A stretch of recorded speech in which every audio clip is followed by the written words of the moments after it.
abusuafo mu bibi akɔ baba so German Sika Fie so ɛna so German TV so pomade na subscribe to channel no mame like video no na share sɛ de bɛyɛ a unua bi nso nsa bɛka video ni bi ne nyina etimi ade abom yes na me bɔ nkae sɛ opese utwa o game a opese utwa loto ne bia me ya na me ka kyerɛ sɛ loto ne die na ya nti sɛ when trying the right person who now could no you seek as no pasa na a hard dream pa because what I win the kuna kwa kudino na nipa na kwa you seek as pasa nti blefi na enye adwuma yes so jaman obaya kachia yes nipa miensa nti numbers na wa ha no nipa miensa nyina obi abesende afa no so bia no obehwe atwa ma no se de me die ne pepepe so yenyina na yeye adwuma no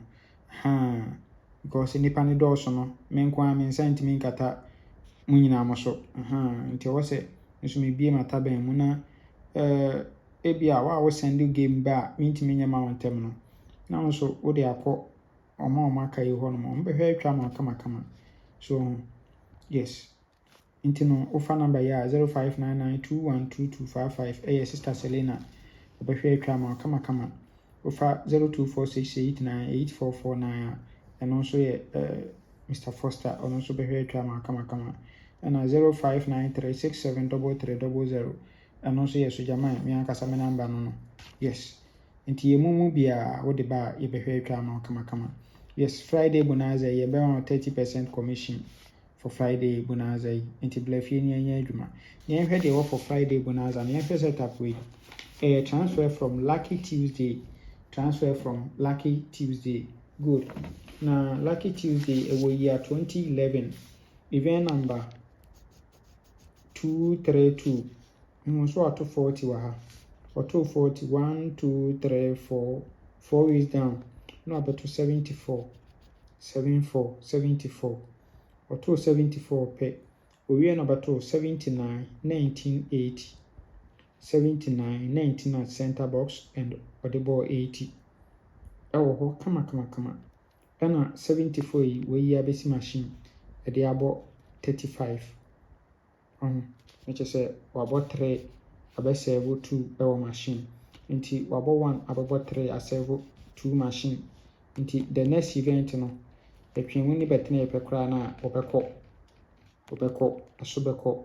Inti now was a yede ekoguso wo ho pemi event na we are no yi de chassis no ehye ensa na se no 28 44 55 no yes na we etwa mesra we are betimi atry pole to pole 52 62 no difference 10 no nso ewo ho ahwe good na ehwe current na say no be yisha no over 240 no ha 1 2 3 4 no about to 74 we are my 79 19 at center box, no the ball 80. No 35 74 our machine. So until we there was for event in Kudi. For event no in Kudi. Good. Near here second setup.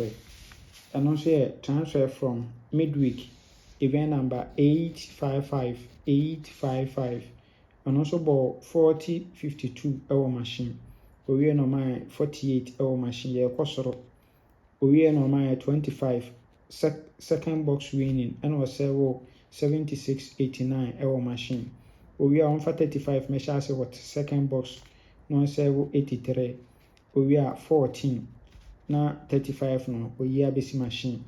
On also say we the for event enkodi. Yes, now event so no.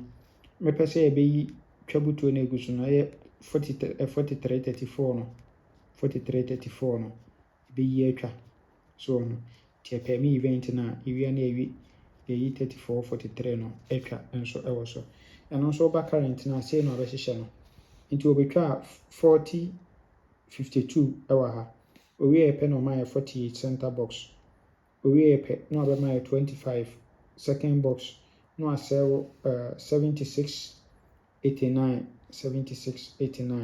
we are not the 35 abashasi na wasevu 83 enso ewo machine we pe na beto we say no about after 35 no no abeto 14 na 35 no oyi akọ machine e de abebo 74 so good ti sa pepe na ohyehyɛ no aha e de amaye yes into these two events no na ya kan so ani a ye de ekɔ yes e de kɔ fisika abafie yes Friday bonanza de so jaman de se de muni me dada no last week yedi Thursday yedi Friday yes into this week Friday bonanza ye to aso na menka ho o men kwatenti ahode wo bye bye